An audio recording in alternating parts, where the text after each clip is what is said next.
आज हम गहराई से चर्चा करेंगे उस विवाद की जिसने पूरे बंगाल को हिलाकर रख दिया है।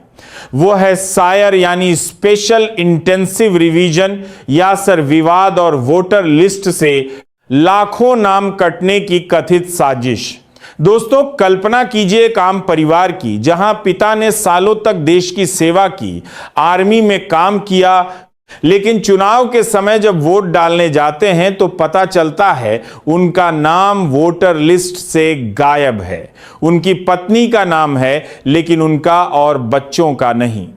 यह कोई काल्पनिक कहानी नहीं बल्कि हकीकत है मोहम्मद दाऊद अली जैसी हजारों परिवारों की, जिन्होंने देखा कि सर प्रक्रिया के तहत उनका लोकतंत्र का सबसे बुनियादी अधिकार छिन गया।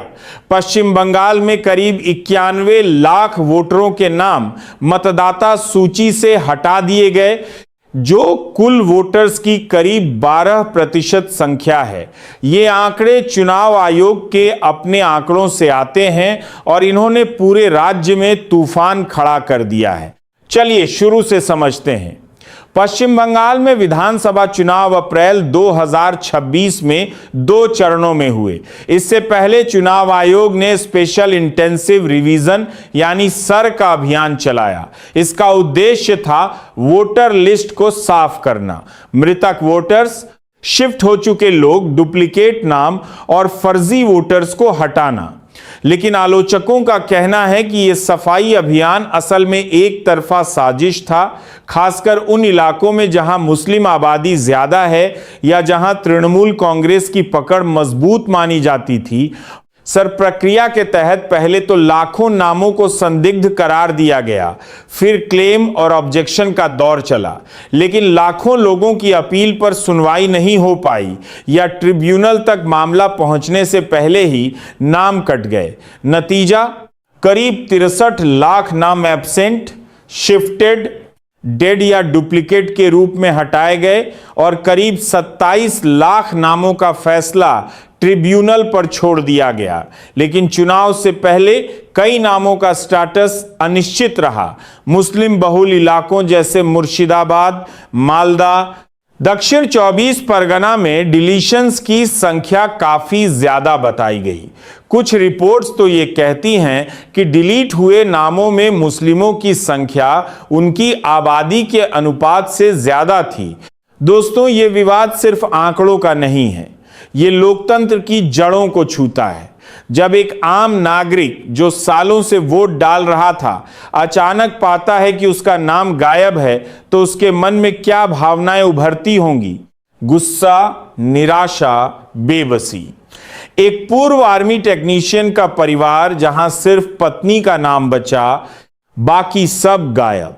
या वो परिवार जहां दादा का नाम था लेकिन पोते का नहीं। ऐसी कहानियां पूरे बंगाल से आ रही हैं। लोग कह रहे हैं कि दस्तावेज तो सबके पास थे, आधार, वोटर आईडी, राशन कार्ड, लेकिन फिर भी नाम कट गए। चुनाव आयोग का पक्ष क्या है? उन्होंने बार बार कहा कि यह सफाई जरूरी थी। राज्य में फर्जी वोटर्स, बांग्लादेशी घुसपैठियों के नाम, डेड वोटर्स की समस्या लंबे समय से थी। सर के जरिए उन्होंने करोड़ों डेटा चेक किया, फील्ड वेरिफिकेशन किया। बीजेपी का कहना है कि यह प्रक्रिया पारदर्शी थी और इससे चुनाव की पवित्रता बनी रहेगी। प्रधानमंत्री नरेंद्र मोदी समेत बीजेपी नेता इसे बोगस वोटर्स हटाने का अभियान बताते रहे। उनका तर्क है कि तृणमूल कांग्रेस ने सालों तक फर्जी वोटर्स को बढ़ावा दिया था ताकि उनका वोट बैंक मजबूत रहे। लेकिन विपक्ष, खासकर ममता बनर्जी की तृणमूल कांग्रेस ने इसे साजिश करार दिया। उन्होंने कहा कि यह टारगेटेड डिलीशन था। मुस्लिमों, गरीबों, दलितों और महिलाओं को निशाना बनाया गया। कुछ रिपोर्ट्स में कहा गया कि 27 लाख लॉजिकल डिस्क्रेपेंसी वाले मामलों में बड़ी संख्या मुस्लिमों की थी। ममता बनर्जी ने इसे ब्लडलेस पॉलिटिकल जेनोसाइड कहा। उन्होंने आरोप लगाया कि चुनाव आयोग पर केंद्र पासान, ईच अरकार और देशा सरकार का दबाव था और सर का इस्तेमाल बीजेपी को फायदा पहुंचाने के लिए किया गया। दोस्तों, अब सवाल यह उठता है कि क्या ये डिलीशंस ने चुनाव के नतीजों को प्रभावित किया? 2026 के चुनाव में बीजेपी ने शानदार जीत हासिल की। 294 सीटों में से 207 पर बीजेपी, जबकि तृणमूल काफी पीछे रह गई। कई विश्लेषकों का कहना है कि जहां डिलीशंस ज्यादा हुई वहां बीजेपी की जीत के मार्जिन छोटे थे, लेकिन कुल मिलाकर नतीजे प्रभावित हुए। कुछ सीटों पर डिलीट वोटर्स की संख्या जीत के अंतर से ज्यादा थी। उदाहरण के लिए कई मुस्लिम बहुल क्षेत्रों में जहां पहले तृणमूल मजबूत थी, वहां बीजेपी ने बाजी मारी। लेकिन यह भी सच है कि वोटर टर्नआउट रिकॉर्ड स्तर पर रहा। करीब 92% से ज्यादा लोग कह रहे हैं कि नाम कटने के डर से ही लोग ज्यादा संख्या में निकले।